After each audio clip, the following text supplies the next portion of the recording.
Hello and welcome back to the Narc Alert. Today is Sunday Story. Creepy, sleepy stories to help you get to sleep. Or maybe keep you awake. In today's episode, we're looking at a story called The Shadow Theory by Sean O'Morrison. So tuck into your yellow PJs and get a cup of something cozy and settle in. The Shadow Theory by Sean O'Morrison. Session 1. A pale doctor walks into the interrogation room holding a medical file under his left arm. He's accompanied by a woman. Smiling at the patient, he begins his session by introducing himself. "Hello, Mr. Strawn. I'm Dr. Weiss." He turns to look at the younger brunette female as she hands him a recorder. She then leaves the room. Dr. Weiss checks the digital recorder to confirm it is working properly and sits it on the table. He makes eye contact with Mr. Strawn, trying to make sure his patient is paying attention. "I understand how these types of sessions can be for the patient. Also, I would like to assure you my only interest is in helping you, Marcus. I myself have seen a therapist, and though it was not court-appointed, I did find it very, very useful. Sometimes we all need help. You need to understand that receiving help does not make you bad." Dr. Weiss is sincere, but does not feel that Marcus wants to hear his lecture. Well then, let's begin. The spotty, white-haired doctor sits down across from Marcus and slides the recorder to the middle of the table. He lightly glances upon Marcus and once again smiles. He turns the recorder on. "Are you ready, Mr. Strawn?" Marcus feels a wave of fear run up the length of his spine to the base of his neck. It is a cold feeling, not only in the room but in his mind. This nice doctor is about to see he is either crazy or that there are unexplainable and even extraordinary things all around us. He swallows what gulp he can, considering he is extremely parched, and then replies, "The question, Dr. Weiss, is, are you ready?" Already trying to analyze the young man and what makes him tick, Weiss opens his file and begins scanning it. "Okay," Weiss looks back at his patient. "Let's just start with your name." After 20 seconds or so of stale silence, there's a response. "Marcus Strawn. And what do you do for a living, Mr. Strawn?" Dr. Weiss takes off his glasses and wipes them on his flannel shirt, giving Marcus time to adjust to the series of seemingly elementary questions. Of course, Weiss already knows all of this information. It is in his file. "I am, or I was, a bouncer at a club in Atlanta." "Would you call that dangerous work?" Marcus eases up a bit, trying not to seem so cold as he replies, "It depends on who's in the club and how much they've been drinking." "Have you ever had any sort of altercation with any patrons, whether drunk arguments or otherwise?" Marcus grows impatient at this point. He knows where the doctor's going with this. Weiss is just trying to find some rough past or previous violent behavior. It takes most of his energy to just let it go. "To be honest, Doc, I've had many beefs, both on and off the job. Some were pretty ugly. I've also had anger issues in the past. I guess that goes with bad luck." Dr. Weiss writes something in his folder before setting his glasses on the table. He leans back in his chair and crosses his fingers together on his gut, trying to find the proper words. "You seem agitated, Marcus." He paused. "And I understand the last few days have been very stressful for you." "Yes, they have, Doc. I'm scared. I'm scared for my life, and I'm scared of the world. I just want this place to make sense again. I want to be not so damn afraid."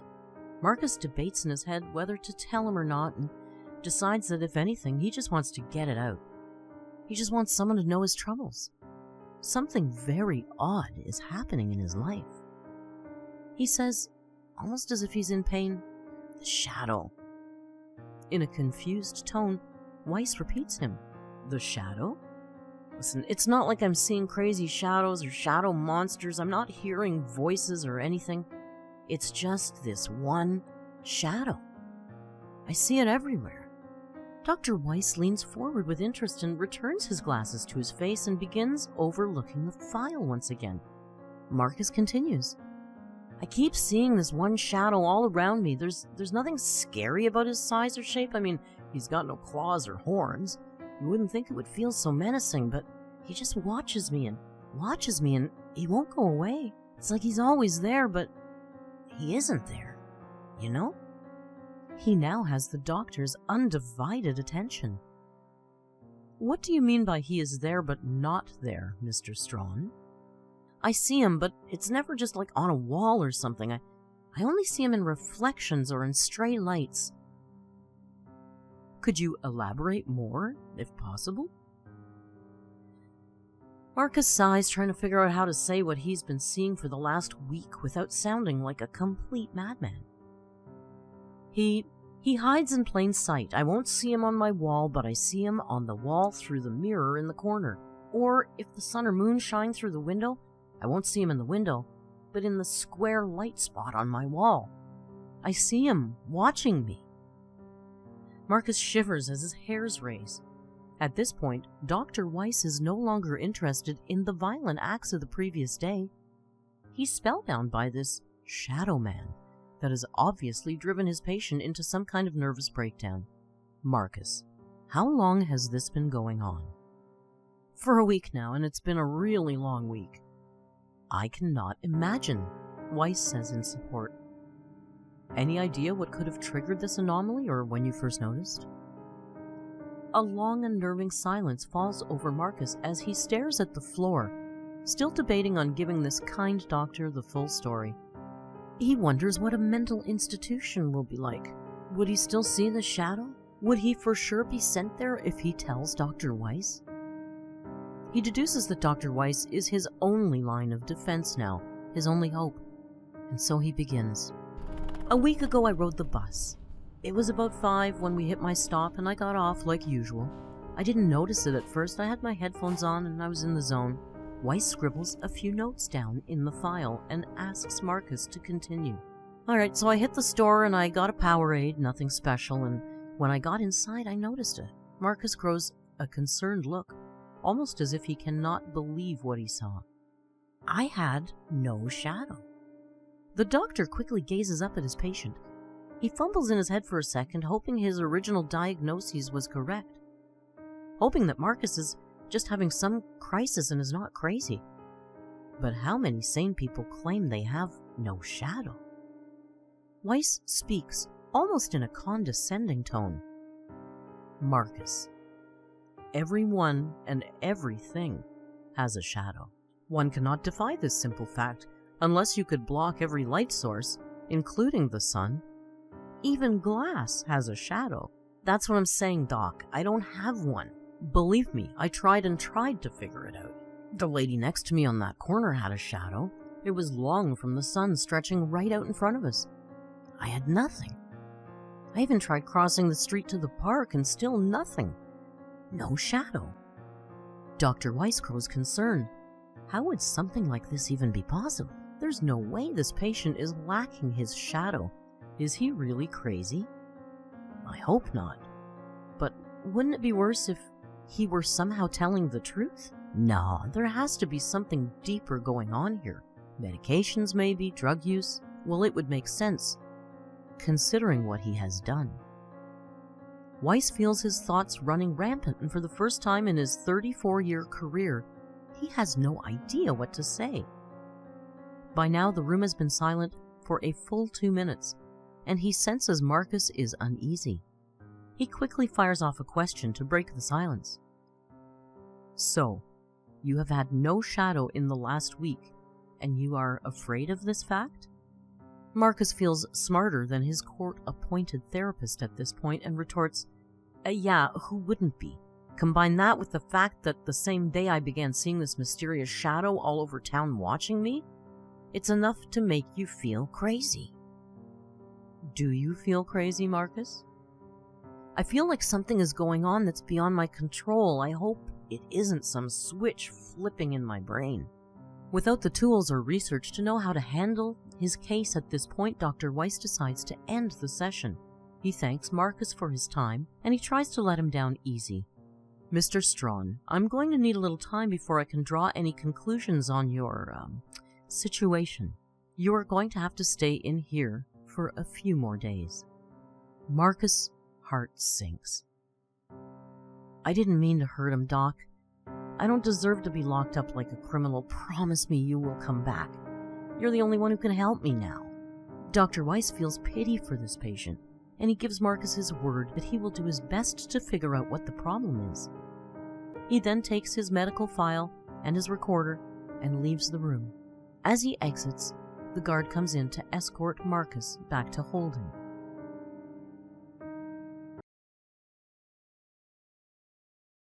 In his holding cell, Marcus cannot stop replaying the events of the day before.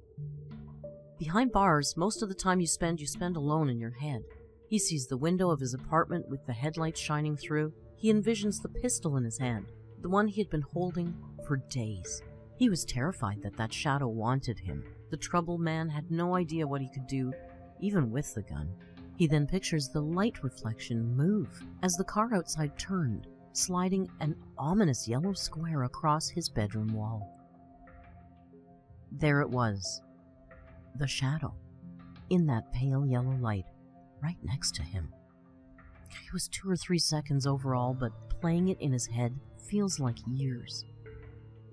The sudden figure on the wall right beside him scared him so much that he let out a yelp. He thoughtlessly jumped and fired at the wall. Bam! 1 shot. Bam! 2.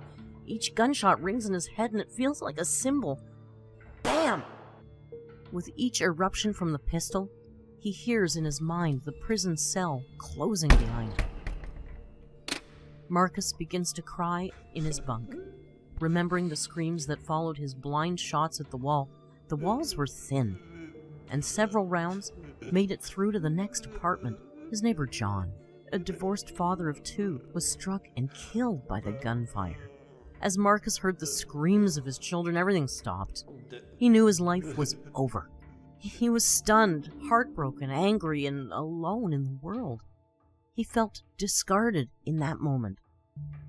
He sat in the corner, listening to the neighbors call 911 and banging on his door. They were yelling for him to open up, but he was frozen.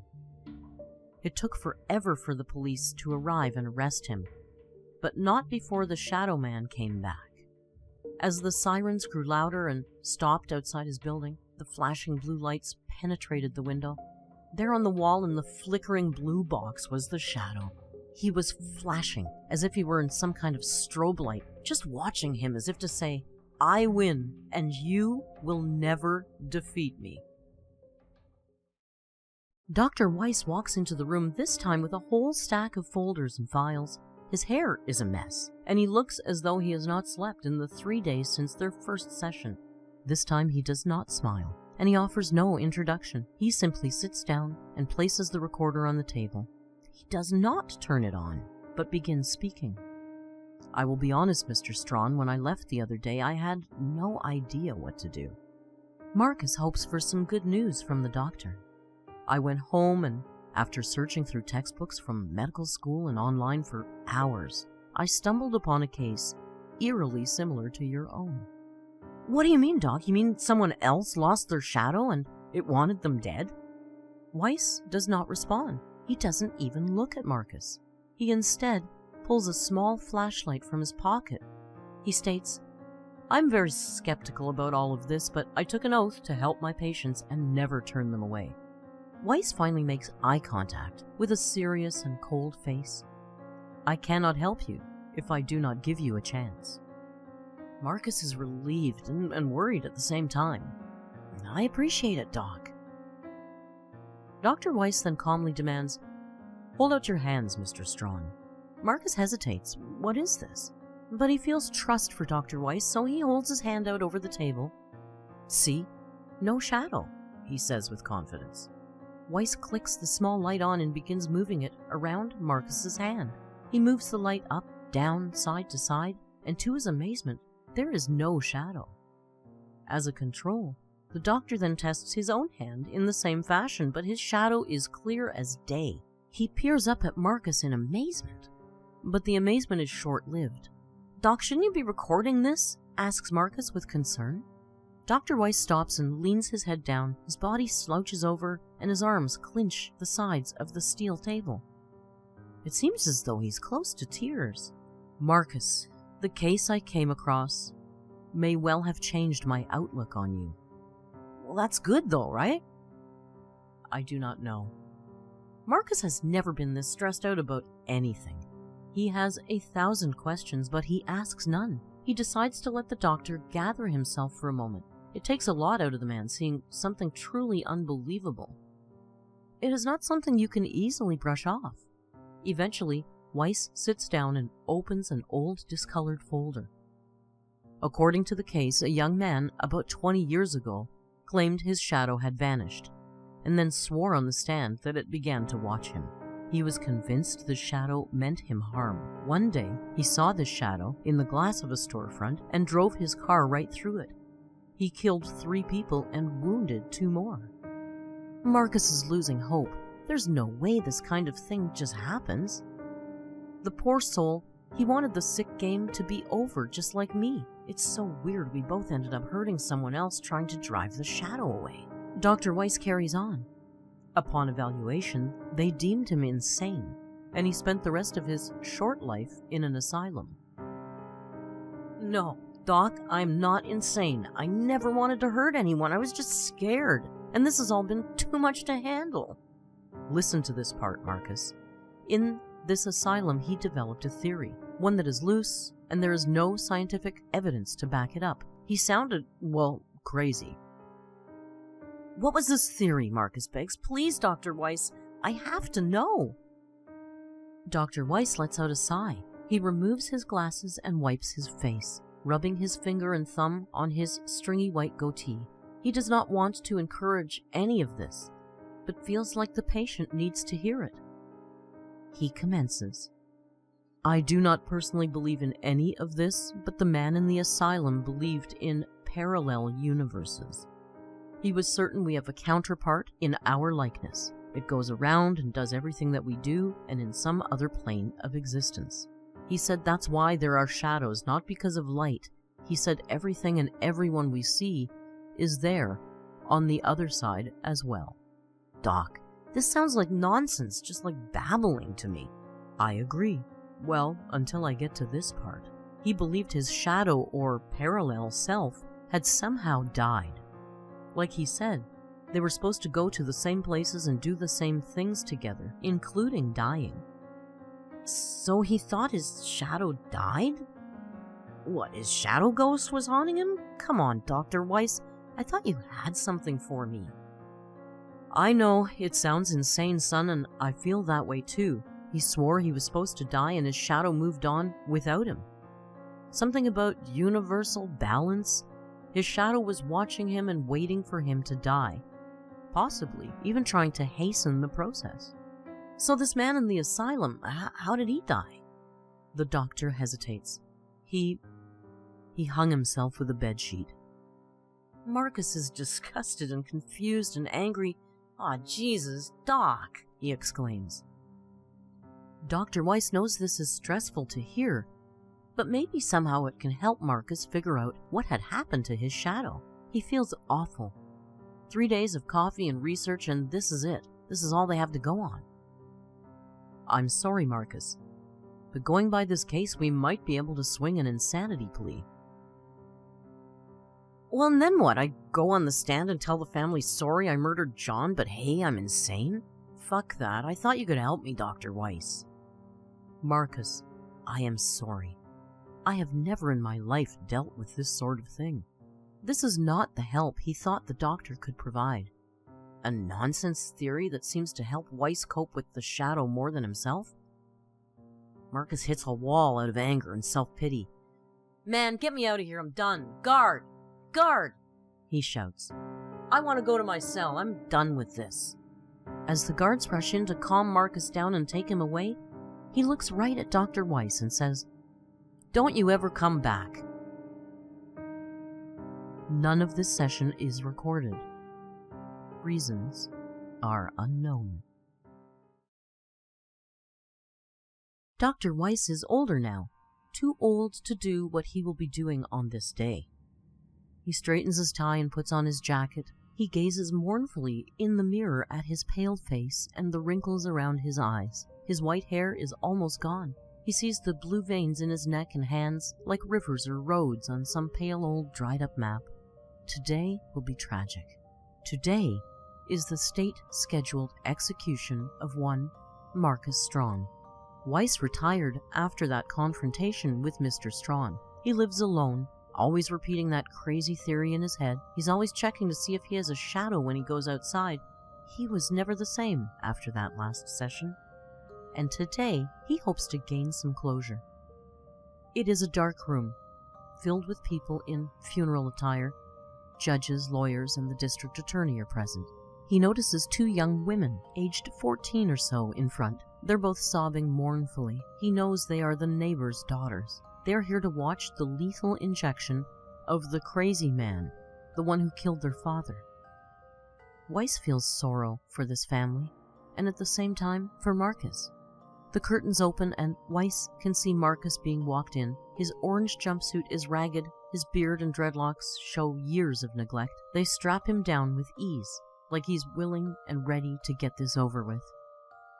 He is, for the shadow was also there in prison with him. For 5 long years on death row, he lived with it, in every reflection and every light of the doors produced on the prison floor. The shadow was even there in the water when his cell block flooded. Marcus is ready to end it all. After hooking up the necessary tubes and needles, they raise him up for the crowd. Weiss almost cries immediately at the sight. At this time, Marcus sees the shadow man through the reflection of the window on the wall behind him. He rolls his eyes and speaks. "It's over, and I win." Just then the pumps begin to push the poisons into his arms. He laughs, and he yells as loud as he can, "It's over, and I win!" This sends a wave of mixed emotions coursing through the crowd. As his consciousness fades, he notices the shadow, but this time it was no reflection. This time it is right there in front of him. While moving towards him, it begins to fade away. Marcus is captivated at the thought he outlived the Shadow Man. At 3:12 p.m., Marcus Strawn dies, with a smile on his face. In the crowd, Dr. Weiss can take no more. He lets out one whispered phrase, "I am sorry." He stands up, he puts on his hat, and he makes his way to the door. He opens it for the two young women who are still sobbing for their father. He's so relieved to get out of there and get some fresh air. It feels though an extreme weight has been lifted from his being. He looks at the sky with sad eyes. "Good luck, Marcus," he says, and begins to walk to his car. The sun is warm and comforting on his back. He pulls the car key from his coat and puts it in the door. He then stands there for what must be an eternity. He's amazed and terrified. On the ground, in front of him, right where it definitely should be, he has no shadow. Well, that was a little creepy. I'll be keeping an eye out for my shadow. Thank you for listening. I'll be back on Tuesday with a non-amber narc alert. Until then, be kind, and hasta luego.